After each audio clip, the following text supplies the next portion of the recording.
Welcome to the Stephen Mansfield Podcast.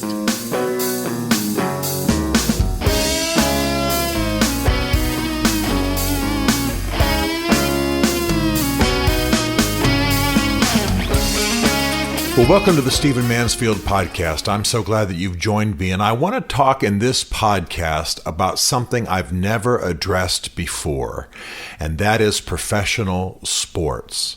Now, let me zoom out from that before I dive in and just say that, one of the concerns I have as a Christian, as an observer of our times, as a lover of my country, is that American society is becoming a high-tech version of Rome.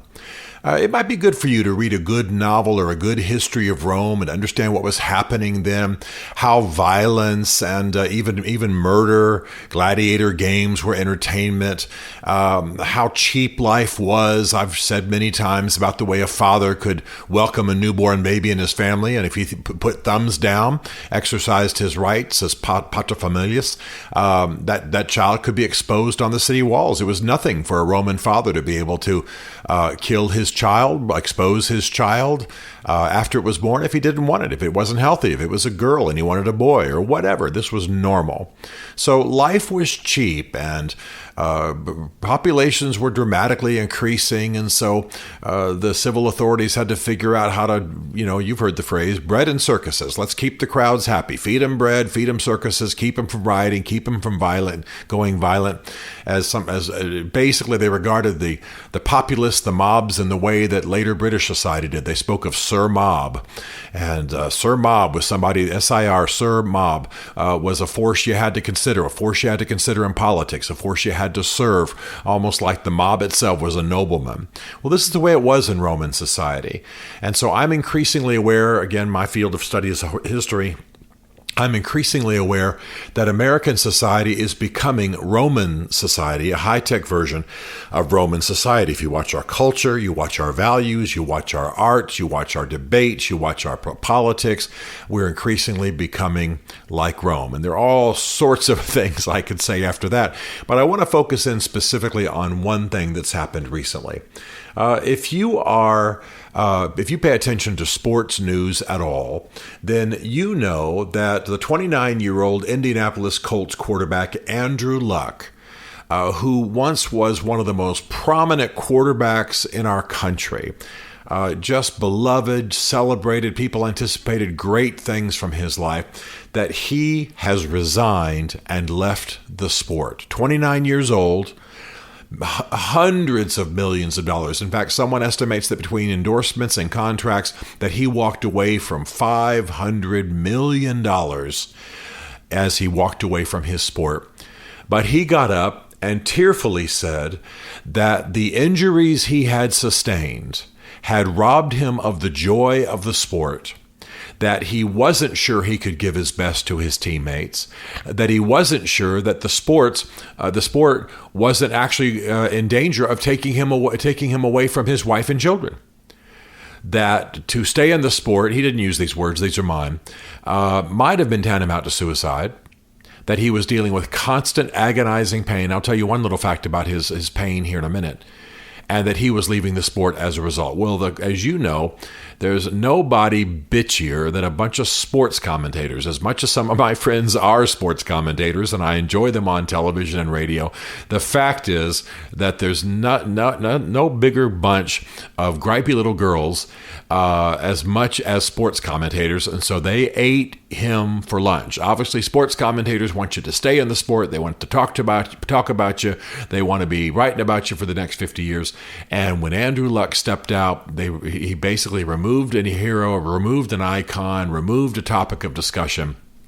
And so the sports world is all ticked off. But what they miss is something that we've got to pay attention to in our time. And it's not just me as a Christian coming to the issue of sports and our society becoming more and more like Rome and saying we've got to be kinder and gentler. It's also that we have to seriously look at what's happening in sports and professional football in particular. Now, let me just say I love football. I played football every year from the time I was old enough through high school. I was recruited to play football in college, turned it down, as I've said many times in this podcast and other places, to go to a Christian university. So I'm a lover of football. Still love getting the guys together to both play it and watch it on TV, talk a lot of smack. You can't have a conversation with me without me bringing up my favorite college team, Notre Dame. And, of course, I help chaplain the Redskins just a little bit out in Washington, and I'm a supporter of the Titans here when I'm here in Nashville. Not two teams particularly easy to be in support of. A little bit easier to support Notre Dame in college football, I'm just saying. And of course, have a little role, very, very tiny role from time to time at the Naval Academy. And so I obviously am crazy about Navy. And historically, my family having gone to Army, West Point, of course, was the family team. So that's my history with football. Love football. Want us to play football forever. Believe in it. Love it. Think it's a molder of athletes and men and character, and has a lot of great stuff to teach us. But we know that given that players are getting bigger and stronger in our day, given that it's just stunning how strong these guys are, and how fast they are, and how muscular they are, and how well trained they are, and how much they've been trained since an early age if they have any ability at all, we know that the strain on the human body is unbelievably overwhelming. I'm just 100% convinced that we've got to modify football if we're going to keep it around, and particularly if we're going to be putting our sons in to play it. It's just amazing the damage that it's caused. For example, one of the legendary players in the NFL is a guy named Brett Favre. Anybody who watches the NFL knows about that. Green Bay Packers legend. He was so harmed in the playing of football that he battled addiction to painkillers. In fact, in a 2016 interview, he said he used to take a month's worth of painkillers in 2 days. Here's the famous quote from him. "I tell people all the time that I took 15 Vicodin ES at one time." You understand that's a suicide level dose. People can kill themselves with that much Vicodin. And he took 15 Vicodin ES at one time. Unbelievably dangerous. It's amazing what's happening and the damage that's being done and the harm that is coming to people. Andrew Luck had a problem in his heel. When he pivoted to pass, doctors said it was as though a knife was jammed into his heel. He felt that every single time. Now, I want you to think about that. Many of us who cheer on these teams and celebrate good hits and celebrate great playing, we sometimes don't realize that players are playing despite astonishing pain. Imagine in your life if every time you pivoted on the balls of your feet, as a passer must do to pass a football, a knife was stuck into your heel. You would stop ever doing it. Of course, I would too. But that's not what was happening with him. He was being paid millions of dollars to keep doing it. He was willing to do it. Like I say, he turned down $500 million in total in his life. But the fact is that he just couldn't do it anymore. And I want to say that while I'm disappointed he had to leave the sport, I wanted to see him play. I thought he was a gifted player. The fact is that I cheer him on. He's protecting his health. He's protecting his family. He's protecting his life. And that's the more noble thing. We wouldn't want anyone to do anything else. To want anything less than that is to be encouraging a Roman Empire level of gladiator games where I don't care if you die, I don't care if you're maimed, just play for my entertainment until we're done with you. You know, I had a little bit of a relationship with Steve McNair. He was the great Titans quarterback who took the Titans to the Super Bowl. Yes, we went to the Super Bowl once.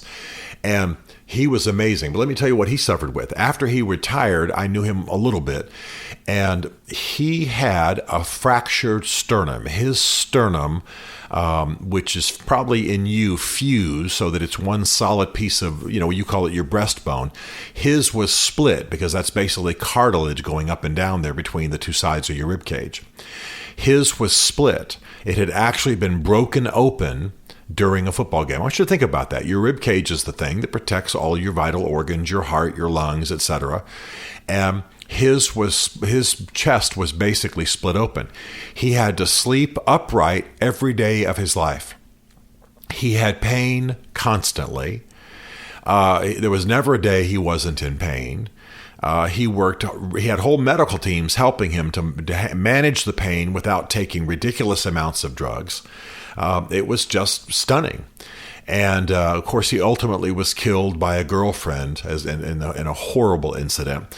But he was known to have suffered a great deal because of these injuries. I mean, many of these guys have these things, and we all know the famous stories now of what's going on with head trauma. You know, your brain is basically like Jell-O inside of a shell, and when you get hit hard or shaken violently, we know this now also from the deaths of some babies when they've been shaken, the brain basically sloshes around inside of the skull. Horrible damage can be done. Imagine if that can happen with a baby being shaken, even in play. Imagine what can happen to an NFL player who gets blindsided by, quite literally, a 350-pound lineman. This is normal. As I've said to you before, I just help chaplain the Redskins in a very small way. It means I speak a few times. Please don't think I have any exalted role. When I go in that locker room, now you got to understand, I am 6'4", and right now I weigh about 270, 275. When I go, that sounds impressive, except that I'm older, and believe me, it ain't all muscle. But when I go in that locker room, there are guys who are towering over me. There are guys whose hands I can barely get my hand around, and I can palm a basketball. They're huge. They're muscular. There's one guy on the Redskins, last time I was at training, in the training table last year, guy on the Redskins, he's got to be 6'7", 6'8", and I can't see an ounce of fat on him. He is just built. And if that guy, I mean, I got to tell you, if he was just playing with me and messing with me, I'm sure it would hurt. For him to come full tilt across that line, not to picture it, you're standing upright, your arms up above your shoulders, ready to pass the ball, and this guy wraps you in the middle at full speed, he's going to break something. He's going to break something. That's why guys like the Patriots' Tom Brady are miracles. Brady is like 40 years old, and he's had his injuries, but he's still rocking along. Won the Super Bowl last year. So what's my point? My point is that we are going to have to change the game somewhat if we are going to continue it, because people are going to be killed. People are already having to make very difficult decisions. Listen to what New York Times' Ken Belson says. He says, players of Luck's generation now consider a more ruthless calculation of health versus money, and that is putting them in conflict with team owners who are always looking for more football, not less. That's what's going on in our society. Washington Post, Jerry Brewer, he's the guy writes for my hometown paper. He says it will take about a dozen players on the level of Luck to quit around the same time to spark a dramatic shift. Right now, we're inching towards that moment. I don't want to ban football. I love football. I love it. I love pickup games. I love high school games. I love college games. I think it's a good sport, and managed right, it doesn't have to cause the kind of damage that it does. We have better helmets. Now they're putting electronics into the helmets. But I'll tell you, one of the things I'm following as an avocation is brain science. I'm really fascinated with brain science. I've got some mentors teaching me some things. I'm reading some of the heavy books on it. And I'll tell you that what you don't want in anybody of any age is that their brain is sloshing around in the shell of their skull. But you definitely don't want this among young men. You definitely don't want this among anyone college age and younger, because their brains are still developing and things can happen that can last forever. I played only through high school and a little bit in college training when they were just checking me out for a college scholarship. Just a little bit. I had no big vaunted career. I still deal a little bit with some things I have to work through, very small, just because of having had a high school career. I know of many, many guys who do. I know many guys, great big galoots, very successful in their fields, and they'll say, yeah, when I was in 11th grade, that thing happened. When I was in the 10th grade, I got my hip fractured in college. I mean, in a practice. Can you believe it? You think about hip fracture being an older person's thing. But I got hit from the side at a moment when I wasn't looking, and I shouldn't have been hit. The guy misunderstood the call. And my hip was fractured. I couldn't raise my right leg. In fact, I had to learn how to drive a year later than most kids because I couldn't raise my right leg. Now, again, I'm not saying that football should be banned because it's terrible. But we've got to modify the rules a bit. We've got to stop the violent hit, feature film kind of culture, because it's going to get someone killed. We've had people die from football injuries later. We've had people commit suicide because of the brain traumas they were dealing with. We need to modify the sport. Andrew Luck is a wake-up call. Here's a good man, a gifted man, wanting to do the right thing, wanting to serve his team well. He walks away from $500 million and disappoints the sports world, but does it basically to save his life and that of his family. It's a sign for us. We shouldn't vilify him. We shouldn't put him down. What we should do is realize exactly what the journalist from the Washington Post just said, that more players are going to do this, and when they do it in mass, it's going to be a wake-up call. Well, there's a principle that I've talked about many times in this podcast. Make the changes you need to make yourself, and you'll be happy. Wait for somebody else to force them on you. You will not be happy. This is what goes on in industries. It's what goes on in politics. If football messes around and in one season a couple of guys get killed because of broken necks or what have you, Congress will step in and modify the sport. You don't want that. Make the changes you need to make. Show respect for your players. We can enjoy the all-American sport of American football that's now, by the way, going global, and we can do it without ruining people for the rest of their lives.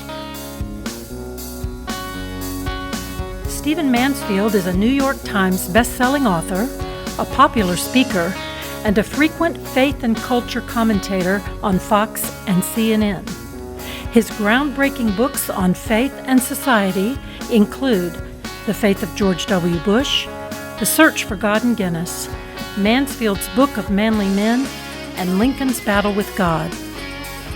Learn more at stephenmansfield.tv.